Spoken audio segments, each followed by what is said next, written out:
الله محمد رسول الله لا إله إلا الله محمد رسول الله لا إله إلا الله محمد رسول الله لا إله إلا الله. May Allah subhanahu wa ta'ala grant us all goodness. I have a lot to say.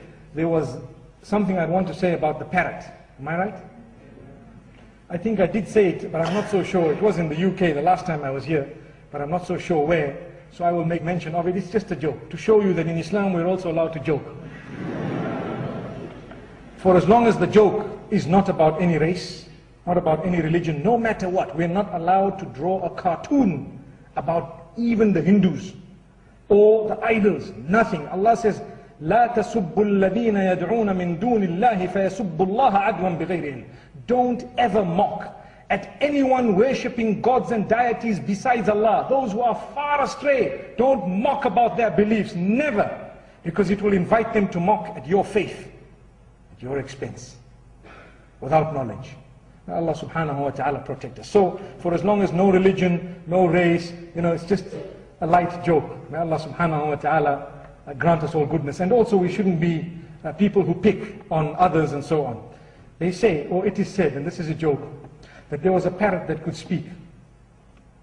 And this joke, before I start, I must make mention, it's not against women, but it's against people who have pride in them, arrogance, haughtiness. According to us in Islam, even your surroundings can pick that up. Your surroundings bear witness for you or against you on the Day of Judgment. And these surroundings, amazingly, they pick up. They are either in harmony with you or against you.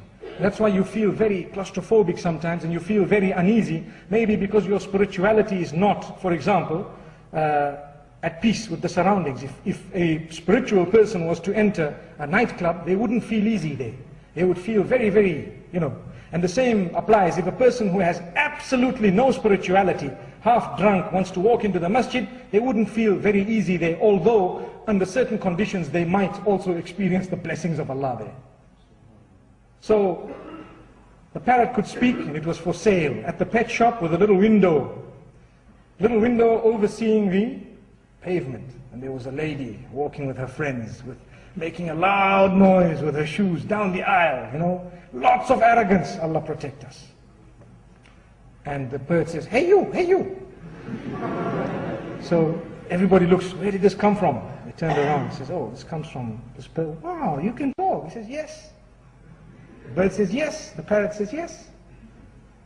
So the parrot looks at this woman who was absolutely arrogant and says, you're ugly. Woo, that was bad. She was so embarrassed, very upset, naturally so, and she decided to walk away, blurting a few words and gone. The following day she comes back, same thing happens. Hey you, hey you. She says, oh no. So she looks there, she hadn't changed her ways. She's still the same arrogance. And the parrot says, you're ugly. She decided, no, I'm going into this shop and I'm waiting for it to open and I want to take these guys to court. So she goes in and she starts tackling the owner. This parrot, I want to sue it for defamation. I want to sue it for this and for that and what. And the guy tries to explain, look, it's just a parrot and it won't happen and this. And then he calls the parrot in and says, you know what, this woman, don't you dare say you're ugly again. It's going to be a big problem, you see. It's going to be a big... So the parrot says, okay. So the woman was very, very excited. The following morning, obviously the parrot had undertaken not to say you're ugly again. Following morning, the woman walks down. Even more arrogance. Why? She's convinced that this parrot is now dead meat. Dead meat if it says anything. So she called up all her friends and says, right, we're all walking down the aisle together today. Okay, that's fine, let's go. And she walks with lots of arrogance. She hadn't changed. All she needed to do is just calm down a little bit. And the parrot would have left her. And the parrot's looking very scared, shaking, sees her walking past, doesn't say anything. And then suddenly, as she crosses, the parrot says, hey you, hey you. And she says, what? She looks back and says, what? The parrot says, you know.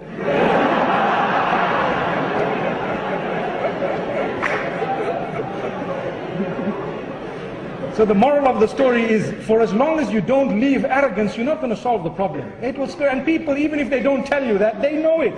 If a parrot can know it, those around you know it. So if you want to be a good Muslim, just release those bad habits, throw them out, and inshallah everything will be at peace with you. And when another parrot tells you, hey you can say, yes, it will tell you, Salaamu Alaikum. MashaAllah.